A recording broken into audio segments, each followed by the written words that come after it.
Lyca production Subaskaran மற்றும் red Jain movies தயாரிப்பில் உலக நாயகன் கமல்ஹாசன் நடிப்பில் பிரம்மாண்டமான இயக்குனர் சங்கர் இயக்கத்தில் இந்தியன் 2 வெற்றி நடை போடுகிறது. மோகன்ராஜ் மேற்கு தொடர்ச்சி மலைப்பகுதியில் அமைந்துள்ளது பிரசித்தி பெற்ற சதுரகிரி சுந்தரமகாலிங்கம் கோயில். இந்த கோயிலானது கடல் மட்டத்திலிருந்து சுமார் 4500 அடி உயரத்தில் அமைந்துள்ளது.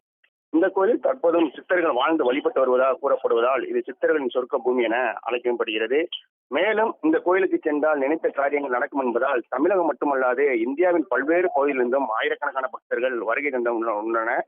கடந்த காலங்களில் தினந்தோறும் சதுரகிரி கோயிலுக்கு பக்தர்கள் அனுமதிக்கப்பட்ட நிலையில் கடந்த 2015ஆம் ஆண்டு ஏற்பட்ட வெள்ளப்பெருக்கில் 10 பக்தர்கள் வரை உயிரிழந்தனர். இதனையடுத்து மாதந்தோறும் பிரதோஷம், அமாவாசை, பௌர்ணமி உள்ளிட்ட விசேஷ நாட்களில் 8 நாட்கள் மட்டுமே பக்தர்கள் கோயிலுக்கு செல்ல அனுமதி என்பது வழங்கப்பட்டு வருகிறது. இந்த நிலையில் ஆடி மாத பிரதோஷம் மற்றும் பௌர்ணமியை முன்னிட்டு கடந்த 19ஆம் தேதி முதல் நாளை வரை மொத்தம் 4 நாட்களுக்கு சதுரகிரி சுந்தரமகாலிங்கம் கோயிலுக்கு பக்தர்கள் செல்ல அனுமதி என்பது வழங்கப்பட்டுள்ளது. இந்த நிலையில் இன்று ஆடி பௌர்ணமியை முன்னிட்டு தமிழகத்தின் பல்வேறு பகுதியிலிருந்தும் ஆயிரக்கணக்கான பக்தர்கள் அதிகாலை முதலே குவிந்தனர். சுமார் 1030 மணிகளுக்கு நுழைவாயில் திறக்கப்பட்டு அவர்கள் சதுரகிரி கோயிலுக்கு சென்று வழிபட்டு வருகின்றனர்.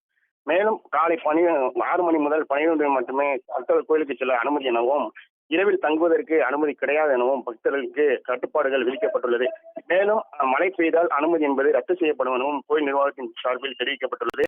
மேலும் இன்று ஞாயிற்றுக்கிழமை விடுமுறை தினம் என்பதால் பக்தர்கள் வருகை என்பது அதிகமாக காணப்படுகிறது. குறிப்பாக தற்பொழுது வரை 7000க்கும் மேற்பட்ட பக்தர்கள் சதுரகிரி கோயிலுக்கு சென்று சாமி தரிசனம் செய்து வருகின்றனர். மோகன்.